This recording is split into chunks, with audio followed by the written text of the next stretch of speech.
اعوذ باللہ من الشیطان الرجیم بسم اللہ الرحمن الرحیم ربی یسر ولا تعسر وتمم بالخیر۔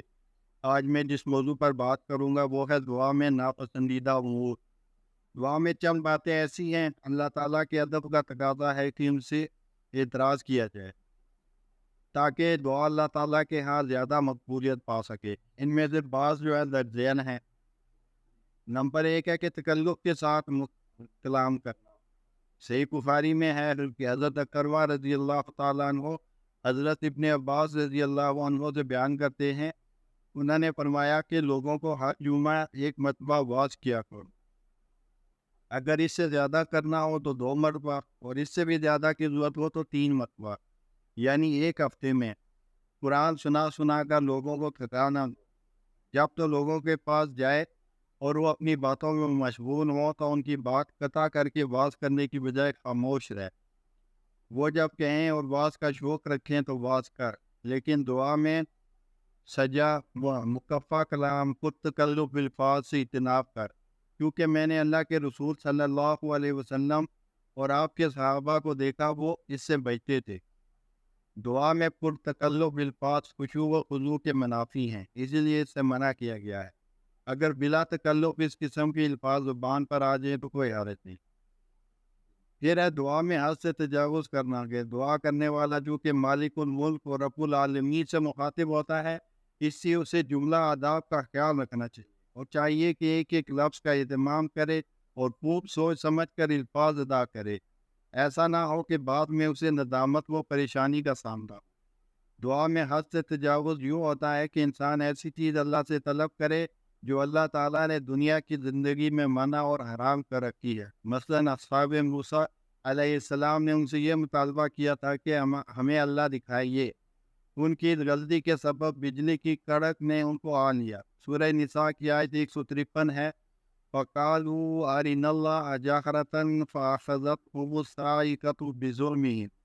انہوں نے کہا ہمیں اللہ دکھائیں ظاہری طور پر، پس ان کو ان کے ظلم کی وجہ سے اچانک کڑک نے آ لیا۔ جو لوگ دعاؤں میں حد سے تجاوز کرتے ہیں اللہ تعالیٰ ایسے لوگوں کو پسند نہیں فرماتے۔ ارشاد باری تعالیٰ ہے، وَادْعُوا رَبَّكُمْ تَضَرُّعًا وَخُفْيَةً إِنَّهُ لَا يُحِبُّ الْمُعْتَدِينَ۔ سورہ اعراف آیت نمبر 7 ہے، اپنے رب کو عاجزی سے وہ چپکے چپکے پکارو، وہ یقیناً حد سے گزرنے والوں کو پسند نہیں فرماتا۔ جلدی سزا کی دعا کرنا۔ مسلم کی روایت ہے، حضرت انس رضی اللہ عنہ سے روایت ہے کہ رسول اللہ صلی اللہ علیہ وسلم نے ایک مسلمان کی بیمار پرسی کی، اسے دیکھا کہ وہ کمزوری سے چڑیا کے بچے کی مانند ہو گیا ہے۔ آپ صلی اللہ علیہ وسلم نے دریافت فرمایا، کیا تو کوئی خاص دعا کیا کرتا تھا؟ اس نے کہا، جی ہاں، میں دعا کیا کرتا تھا کہ یا اللہ، تو مجھے آخرت میں جو سزا دینا چاہتا ہے وہ دنیا میں ہی دے دے۔ آپ صلی اللہ علیہ وسلم نے فرمایا، سبحان اللہ، تمہیں اس کی استطاعت کہا، تجھے تو یہ دعا کرنی چاہیے تھی، ربنا آتنا فی الدنیا حسنۃ وفی الآخرۃ حسنۃ وقنا عذاب النار۔ یا اللہ، ہمیں دنیا اور آخرت میں اچھائیاں عطا فرما اور جہنم کے عذاب سے محفوظ رکھ۔ راوی کہتے ہیں کہ اس نے یہ دعا کی تو اللہ تعالیٰ نے اسے شفا عطا فرما دی۔ اپنے اہل پر اور مال پر بددعا کرنا۔ کبھی کبھی انسان جب غصے میں ہوتا ہے تو بغیر سوچے سمجھے ہر چیز پر لانتے اور بددعائیں کرنے لگتا ہے۔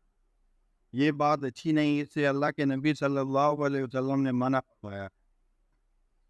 ابو داؤد کی روایت ہے، حضرت جابر رضی اللہ عنہ فرماتے ہیں، رسول اللہ صلی اللہ علیہ وسلم نے فرمایا، تم اپنے اوپر، اپنی اولادوں، خاتموں اور مالوں پر بددعائیں نہ کرو، ایسا نہ ہو کہ وہ وقت قبولیت کا ہو وہ تمہاری بددعا قبول ہو جائے۔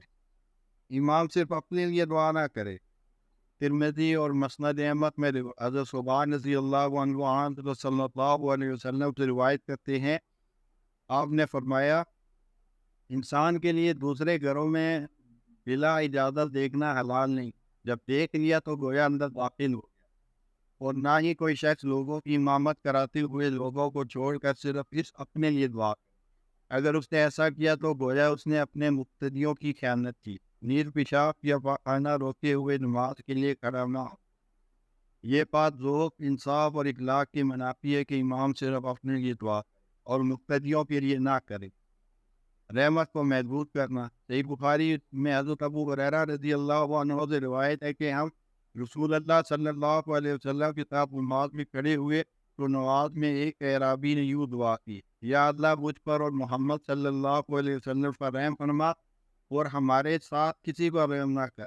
جب نبی کریم صلی اللہ علیہ وسلم نے سلام پھیرا تو اعرابی سے فرمایا، تو نے ایک بے پایا چیز یعنی اللہ کی رحمت کو محدود کر دیا۔ اپنے مسلمان بھائیوں سے محبت کا تقاضا ہے کہ انہیں بھی دعا میں شریک کیا جائے۔ یہ کوئی اچھی عادت نہیں کہ صرف اپنے لیے دعا کرے اور دوسروں کو نظر انداز کر دے۔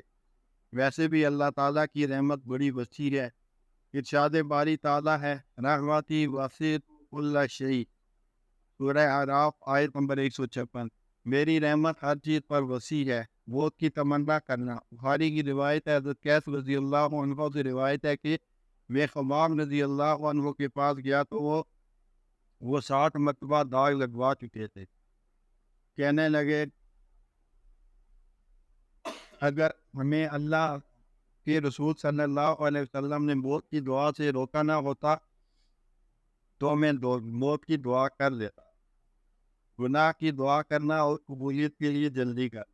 صحیح مسلم میں حضرت ابو ہریرہ رضی اللہ عنہ سے روایت ہے کہ حضرت صلی اللہ علیہ وسلم نے ارشاد فرمایا، جب تک بندہ گناہ یا قطع رحمی کی دعا نہ کرے اور جلد بازی نہ کرے تو اللہ تعالیٰ بندے کی دعا قبول فرماتا رہتا ہے۔ پوچھا کہ یا رسول اللہ صلی اللہ علیہ وسلم، جلد بازی کا کیا ہے؟ آپ نے فرمایا، یوں کہنا کہ میں نے دعا کی لیکن قبول ہوتی نظر نہیں آتی، اور پھر نا امید ہو کر دعا کرنا ترک کر دے۔ مومن کو صفت صبر سے موصوف ہونا چاہیے اور جلد بازی صبر کے منافی ہے۔ اللہ تعالیٰ ہمیں عمل کی توفیق عطا فرمائے۔ واخر دعوانا